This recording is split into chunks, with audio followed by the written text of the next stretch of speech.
25-yard game. Yep. That's a huge difference. You look at his pinpoint accuracy. 7 of his 13 games, Skip, he threw for 385 and 70% completion. A&M, Florida, Georgia, Ohio State. Are those teams any good? How many first-round picks, second-round picks you think Ohio State, Georgia, Florida, and A&M are going to have? Well, that's what he did against their defenses. Okay, but I can also argue Alabama just might have been the greatest football team ever assembled in college football. It might have been. They were good. They're loaded everywhere with NFL talent, like top-level talent. Yes. With NFL starters. They're all around everywhere. So he got protected, and he had open receivers. Right. And he had Najee Harris, who's going to go probably later in the first round, very likely to Pittsburgh as the top running back. I kind of favor ETN a little bit just on his explosive speed, but Najee Harris is a stud back. He can catch it. He's 230, and he could run. He could make holes. Well, they better not let Najee Harris go to Tampa Bay. Can you imagine with his ability to run the football and catch the football in Tampa? Man, they're loaded. They got playoff Lenny and Rojo and Gio. Well, I just hope I hope he's going up the board before then, because I don't want to find out. What about my little man Keyshawn Vaughn from Vanderbilt? They're just loaded. I don't know where else. I'm not sure Najee can make the team. I'm not sure he could make the team. Seriously. So the point is, now we get to Justin Fields. And he's always factored out of these debates and conversations. And what I love about Trey Lance, and by the way, we're going to have him on later. I know he's been on a number of shows, but we've got some questions for him. Sure. And I still have some questions. Obviously, he came from small-town Minnesota, about 150 miles west of Minneapolis. Right. University of Minnesota said no to him as a quarterback, which just drives me out of his mind, and it drives him to be great. Correct. And he goes to North Dakota State just to have the chance to play quarterback, and they redshirted him as a freshman. Right. And he turned into a film junkie. And he is as dedicated to the process of playing football, playing quarterback at the highest level as any college kid I've ever heard of before, where he is obsessed with it the way a Brady or Peyton were or have been obsessed with it. So I love his intangibles, along with the measurables are off the charts. We're talking about 6'4", 225, runs 4.5, will run over people. He won't be able to do that in the NFL consistently. Not for long. But he is a runner by nature. He's got natural running ability, and yet he's got the big arm. He's got a quick lightning release. And remember, they let him run the offense from under center the way Peyton and Brady often do, where you set your own protection, you read it, he's going second and third options, he's audibling, and they gave him the whole offense on the field. They let him be the coordinator on the field. Well, I can argue that in football IQ, he's ahead of the other kids right now, even ahead of Trevor Lawrence. And yet I don't have a body of work, and I don't have competition. He's the flip side of Mac Jones. I got FCS competition. Skip, but you heard some of the general managers. You heard Jerry says, if it's close, I'm going to go with the guy that played as opposed to the guy that opted out.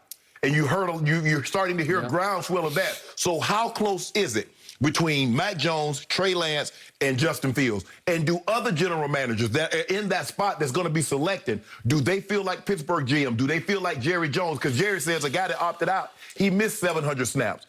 He's like, well, so but Trey Lance didn't opt out of his own will. You know, they just didn't play. Right. So he played one game last year against Central Arkansas. What do you do with that?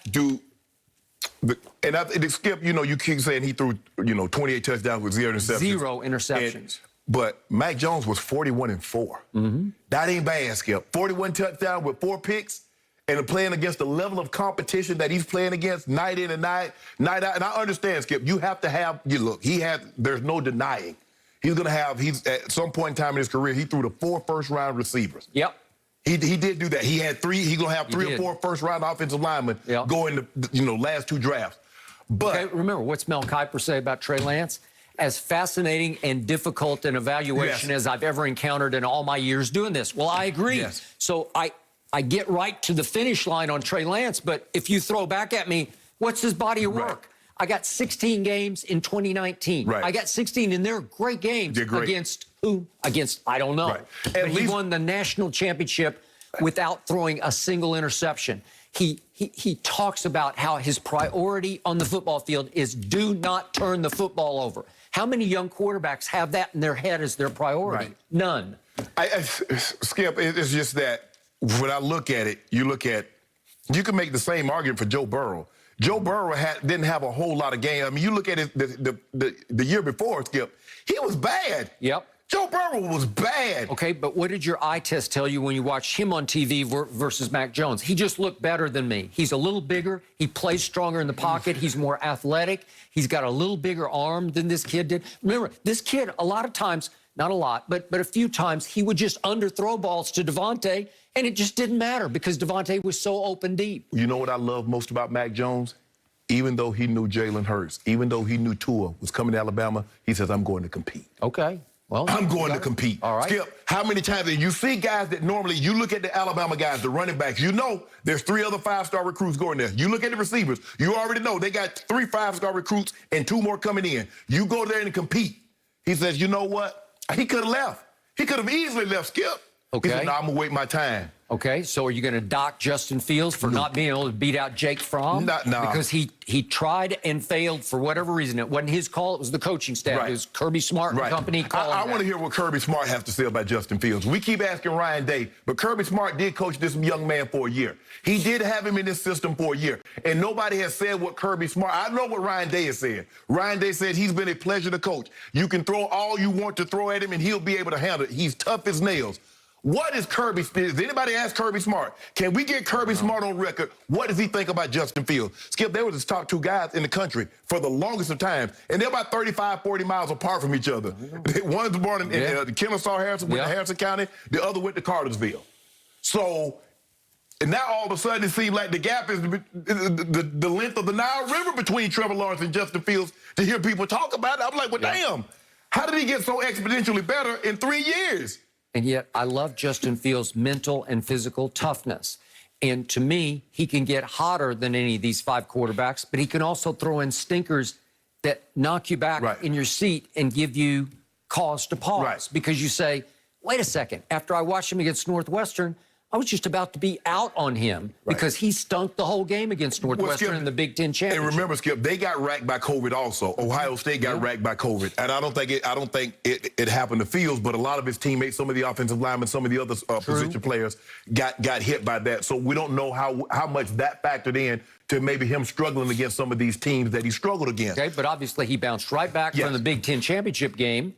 And he lit up Clemson like nobody's ever lit up Clemson, correct. Right? Yes. Brent Venables, he doesn't give up 6 touchdown passes in a game, and that happened. Yeah, Brent Venables' last 2 big games, they weren't very good against LSU and against Ohio State. They weren't very good, Skip. So I just think the thing is what happened with Kyle, with the 49ers, Skip. Yep. They talk themselves like, okay, you know what, Skip? We kind of know where we want to go. Let's just go take one last look at this card and see what it looks like. And then when you get there, you're like, damn, it's better than I thought. Okay. I don't know. So are you there also? Skip, I've already told you what I believe the guy, the system, the way he ran it, the way Kyle ran this offense with the 2 other guys, Mac Jones is it.